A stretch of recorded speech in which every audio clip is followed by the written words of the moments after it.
केंद्र सरकार का आदेश पेंशन बढ़ोतरी पर लगी मुहर ईपीएस 95 को लेकर कल शाम 5 बजे सीबीटी की मीटिंग में लिया गया फैसला। कमांडर अशोक रावत का बड़ा बयान जारी, अब पेंशन मिलेगी 1000 से बढ़कर 9000। यह फैसला कल शाम 5 बजे सीबीटी की मीटिंग में लिया। कमांडर अशोक जी रावत ने कहा कि इस फैसले से मैं बहुत खुश हूं। सरकार से हम लगातार गुजारिश कर रहे थे। कल शाम 5 बजे सरकार ने यह फैसला लेकर लाखों पेंशनरों की उम्मीदों को बढ़ा दिया है। अब जल्दी सभी पेंशनर्स के खातों में पेंशन आने लगेगी। न्यूनतम पेंशन बढ़ाकर 9000 किया गया। आज की तमाम पेंशन को लेकर 5 मुख्य बड़ी खबरों को जानते हैं सिर्फ 5 मिनट में। साथ ही सुप्रीम कोर्ट से 4 बड़ी नई घोषणाओं के बारे में भी बताने वाले हैं, जिसका सीधा असर आपकी ईपीएस पेंशन पर पड़ेगा। यह बदलाव डीए से लेकर महंगाई भत्ते के साथ पेंशन भुगतान तक होने जा रहा है। मोदी सरकार ने लाइव आकर किया बड़ा ऐलान। ईपीएफओ के खाता धारकों को न्यूनतम पेंशन 1000 से बढ़ाकर 9000 रुपए करने को स्वीकृति दी। साथ ही पेंशन में 3 नए बदलाव भी सरकार ने जारी किया है और आपको साथ में अन्य महंगाई भत्ते देने को लेकर फैसला सुनाया है सरकार ने। देखिए वीडियो में पूरी रिपोर्ट। क्या लोकसभा चुनाव से पहले बढ़ेगी पेंशन? इस महीने का पीएफ ब्याज कब तक खाते में आएगा? कब होगी पेंशन बढ़ोतरी दी लेकर सीबीटी की बैठक? कितने राज्यों के अंदर सबसे पहले पेंशन बढ़ोतरी होगी? फाइनल कितना सरकार दा बढ़ाएगी? इनके बारे में विस्तार से जानकारी आपको मिलेगी। पहली बड़ी खबर, सरकार न्यूनतम पेंशन 9 गुना करने जा रही है। इस बारे में श्रम मंत्रालय के प्रस्ताव पर मंगलवार को ईपीएफओ बोर्ड की बैठक में चर्चा होगी। सूत्रों के मुताबिक इस प्रस्ताव पर मुहर लगने के बाद सरकार 2024 के लोकसभा चुनाव से पहले न्यूनतम पेंशन 1000 से बढ़ाकर 9000 रुपए कर सकती है। सरकार के निर्देश बाद कर्मचारी भविष्य निधि संगठन ने इस बारे में बाकायदा एक प्रस्ताव तैयार किया है।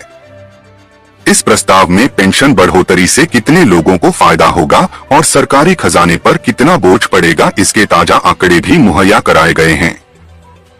ईपीएफओ की तरफ से दिए गए आंकड़ों के मुताबिक अगर सरकार न्यूनतम पेंशन बढ़ाने का फैसला लेती है तो ईपीएफओ पर करीब 3000 करोड़ रुपए का अतिरिक्त बोझ पड़ेगा।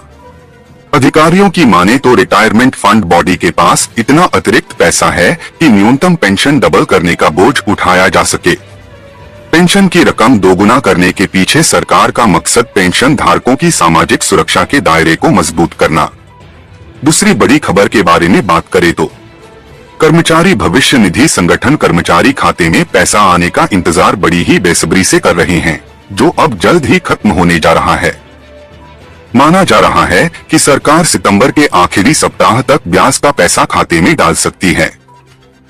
दूसरी तरफ सरकार ने आधिकारिक तौर पर ईपीएफओ ब्याज का पैसा डालने का ऐलान नहीं किया है, लेकिन मीडिया की खबरों में जल्द का दावा किया जा रहा है।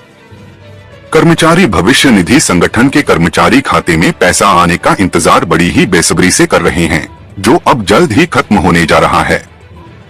माना जा रहा है कि सरकार सितंबर के आखिरी सप्ताह तक ब्याज का पैसा खाते में डाल सकती है। दूसरी तरफ सरकार ने आधिकारिक तौर पर ईपीएफओ ब्याज का पैसा डालने का ऐलान नहीं किया है। ब्याज की कैलकुलेशन काफी सिंपल, अगर आपके कर्मचारी भविष्य निधि संगठन खाते में 10 लाख रुपए हैं तो ब्याज के रूप में 81,000 रुपए मिलेंगे, और अगर आपके ईपीएफओ खाते में 7 लाख रुपए हैं तो ब्याज के रूप में 56,700 रुपए मिलेंगे। अगर आपके पीएफ खाते में 5 लाख रुपए हैं तो ब्याज के 40,500 रुपए आएंगे। आपके खाते में 1 लाख रुपए हैं तो 8,100 रुपए आएंगे।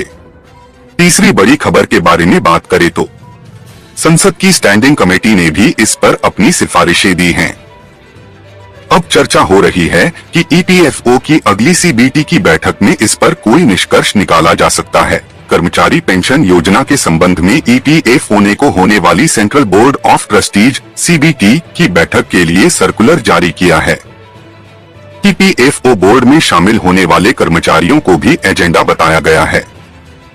हालांकि एजेंडा क्या होगा, इसे सार्वजनिक नहीं किया गया है। उम्मीद की जा रही है कि लंबे समय से चल रही कर्मचारी पेंशन योजना में मिलने वाली न्यूनतम ईपीएस पेंशन पर फैसला हो सकता है। क्या बढ़ने वाली है कर्मचारी पेंशन योजना में न्यूनतम पेंशन?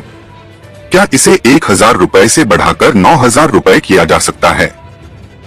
यह है ईपीएस पेंशनरों की मांग। इसकी चर्चा भी काफी दिनों से चल रही है। मामला सुप्रीम कोर्ट में है, लेकिन फैसला स्वायत्त निकाय यानी ईपीएफओ को ही लेना है। उम्मीद है कर्मचारी पेंशन योजना में बढ़ोतरी संभव है। न्यूनतम पेंशन 9,000 रुपए होगी। न्यूनतम पेंशन को 1,000 रुपए से बढ़ाने की मांग की जा रही है। 16 सितंबर को श्रम मंत्री भूपेंद्र यादव की अध्यक्षता में इस पर चर्चा हो सकती है। चौथी बड़ी खबर के बारे में बात करें तो ईपीएस 95 पेंशन को लेकर इस वक्त की बड़ी अपडेट निकाल कर सामने आ रही है। जी हां, पेंशनधारकों आपको बताना चाहेंगे 18 राज्यों के अंदर पेंशन बढ़ोतरी होगी। कौन कौन से 18 राज्य है जिनके अंदर पेंशन बढ़ोतरी होने वाली और कौन से राज्यों के अंदर पेंशन की बढ़ोतरी नहीं होगी, तो वो सारी जानकारी आपको इस वीडियो में हम देने वाले हैं। कौन कौन से राज्यों हैं जहां पर पेंशन बढ़ोतरी हुई। सबसे पहले हम आपको बता दें कि 28 राज्य हैं। उनमें से 18 राज्यों के अंदर सबसे पहले पेंशन बढ़ोतरी की जाएगी। उसके बाद है जो कि बाकी 10 राज्य हैं, उनके अंदर दूसरे चरण पेंशन बढ़ोतरी की जाएगी।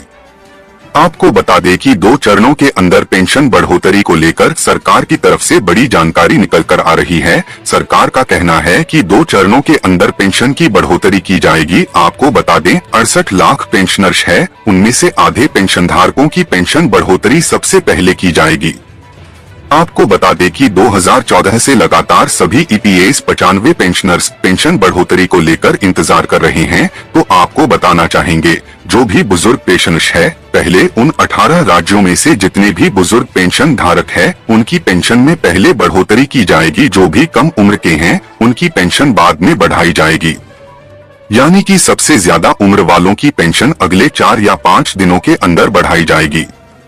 बाकी की पेंशन बाद में बढ़ाई जाएगी और बाकी जो बचे पेंशनर्स है उनकी पेंशन दूसरे चरण में बढ़ाई जाएगी। 5वीं बड़ी खबर के बारे में बात करें तो कर्मचारियों के लिए गुड न्यूज, ईपीएस पेंशन बढ़ी। ईपीएफओ ने जारी किया आदेश। कर्मचारी भविष्य निधि संगठन के ग्राहकों के लिए अच्छी खबर है। सुप्रीम कोर्ट के फैसले से कर्मचारियों की कर्मचारी पेंशन योजना में पेंशन में कम से कम 8,500 रुपए की बढ़ोतरी हो सकती है। जानिए सुप्रीम कोर्ट के इस फैसले से इन ईपीएफओ केंद्रीय कर्मचारियों की सैलरी में कितनी बढ़ोतरी होगी। कर्मचारी भविष्य निधि संगठन ने निजी क्षेत्र में काम करने वाले लाखों कर्मचारियों के मूल वेतन पर 15,000 रुपए की सीमा तय की है और इसी के आधार पर कर्मचारी पेंशन योजना पेंशन की गणना की जाती है। लेकिन सुप्रीम कोर्ट के इस फैसले के बाद यह सीमा हटा दी जाएगी और पेंशन की गणना 15,000 रुपए के बजाय 20,000 रुपए की जाएगी।